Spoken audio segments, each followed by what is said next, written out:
Morning students. कक्षा 7 में आज हम समांतर चतुर्भुज का क्षेत्रफल से संबंधित कुछ प्रश्न लेकर आए हैं।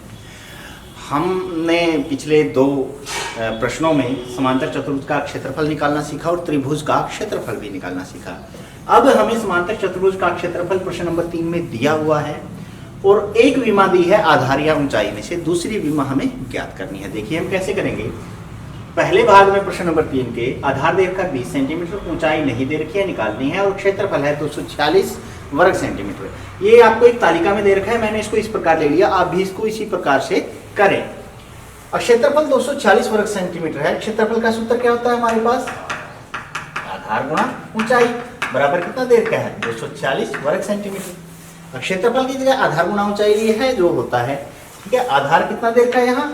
20 सेंटीमीटर और ऊंचाई हमें ज्ञात करनी है, ये 246 वर्ग सेंटीमीटर उसी प्रकार, ठीक है। अब यहाँ से यदि हम ऊंचाई ज्ञात करेंगे तो 246 वर्ग सेंटीमीटर बटे में ये हमारे पास 20 सेंटीमीटर आ जाएगा। तो ऊंचाई हमारे पास क्या बच गई? यहाँ से देखिए कुछ नहीं किया गया है, मैं सिर्फ आपको एक सूत्र की तरफ लेके जा रहा हूँ कि यदि हमें ऊंचाई ज्ञात करनी है तो यहाँ देखो क्षेत्रफल के बटे में क्या आया है? आधार ही आया है, ठीक है ना। अब यहाँ से 2 से कट जाएगा, 2 से 10, ये 2 से 2 एकम 2, 2 दूनी 4, 2 3 6, तो यहाँ सेंटीमीटर से 1 सेंटीमीटर कट जाएगा। ये 123 है लेकिन नीचे 10 है तो एक पीछे से दशमलव छोड़ के दशमलव लगा देंगे, 12.3 सेंटीमीटर, क्योंकि विमा है तो सीधी सेंटीमीटर में आएगी, वर्ग इकाई में क्षेत्रफल आता है हमारे पास, तो 12.3 सेंटीमीटर हमारे पास। अब पहले प्रश्न को देखने से हमें यह पता लग गया कि यदि हमें ऊंचाई ज्ञात करनी है तो क्षेत्रफल के बटे में आधार करना पड़ेगा, और उसी प्रकार यदि हमें आधार ज्ञात करना हो तो क्षेत्रफल के बटे में ऊंचाई हमें लेनी पड़ेगी। हम सीधा लिख सकते हैं कि यदि इसका आधार ज्ञात करना है तो क्षेत्रफल बटे ऊंचाई। अब कर लें। अब क्षेत्रफल कितना है? 154.5 वर्ग सेंटीमीटर बटे में 15 सेंटीमीटर। अब यदि इसको भाग देके देखेंगे तो हमारे पास आधार देख क्या गया? 15 एकम 15, 0 नहीं चली और दशमलव आ गया 3 सेंटीमीटर। आधार हमारे पास क्या आ गया? 10.3 सेंटीमीटर, ठीक है। अब देखिए इसके तीसरे भाग में ऊंचाई दे रखी है 8.4 सेंटीमीटर, क्षेत्रफल 48.72 वर्ग सेंटीमीटर। आधार ज्ञात करना है, उसी प्रकार से आधार का हमारे पास क्या सूत्र होगा?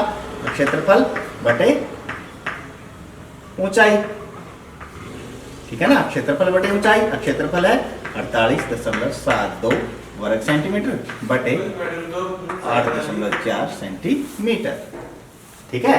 अब यहाँ पे यदि हम आधार ज्ञात करेंगे तो सबसे पहले तो हम दशमलव की तरफ ध्यान देते हैं। दशमलव इसको काट देंगे, यहाँ से ऊपर क्या आ गया? 10, इसको काटेंगे नीचे क्या आ गया? 100।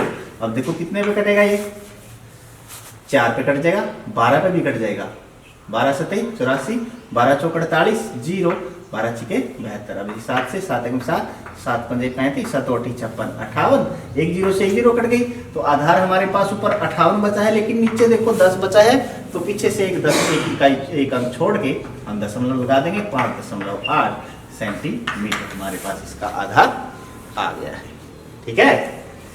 उसी प्रकार यहाँ ऊंचाई ज्ञात करनी है तो ऊंचाई के लिए भी हम लिख देंगे, ऊंचाई ज्ञात करनी है तो सीधा क्षेत्रफल बटे आधार। क्षेत्रफल है 16.38 वर्ग सेंटीमीटर और ये आ गया 15.6 सेंटीमीटर। उसी प्रकार इसकी दशमलव काटेंगे हम, दशमलव यहाँ से काटेंगे, ऊपर 10 आ गया और इसकी काटेंगे तो इसके बाद 2 अंक है ना, ये तो आपको आता है दशमलव को भिन्नों में बदलना, ठीक है। अब यहाँ से देखें कितने पे कटेगा? ये 6 पे कट जाएगा, कितना आ गया? 6 दूनी 12, 6 6 36, फिर 6 पे कट जाएगा, 6 दूनी 12, 4 43, 6 7 42, 6 3 18। अब देखो 3 पे कट जाएगा, 3 पे नहीं कट रहा है, क्या ये 13 पे कट जाएगा? 13 दूनी 26, 13 दूनी 26, 13 एकम 13, ठीक है। एक 0 से एक 0 काट देंगे हम। अब 21 को किससे भाग देना है? 20 से। 21 को 20 से भाग देंगे तो हमारे पास देखिए क्या आएगा? 21 को यदि 20 से भाग देंगे, पहले तो 2 से ही भाग कर लें इसको, 2 से यदि भाग करेंगे 2 एकम 2, आगे